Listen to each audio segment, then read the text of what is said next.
Welcome to a quick tutorial on the Boomi branch shape. This powerful feature allows you to build integrations that consist of several actions that you want to execute in sequence. The branch shape is used when you want to create different paths for your data.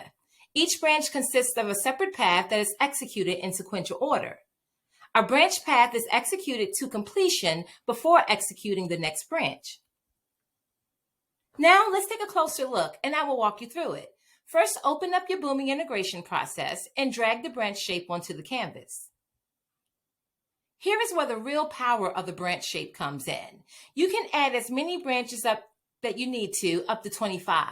Each one can have its own unique set of actions for each branch path. Here, the branch shape is configured with 3 branches. Next, you'll connect the branches to your workflow by dragging and dropping each branch to the start of each path. Here, you see that the branch is at the start of this process. Then it's branching into 3 different paths with 3 sub-processes. As you see, each branch represents a different path that the data will take. Another handy option is that you can also use the branch shape to create loops in your process. This can help you iterate through data or perform actions multiple times. In this particular example, a loop was created in branch 3 of this process. And that's it. The branch shape is used when you have several actions that you want to execute in sequence.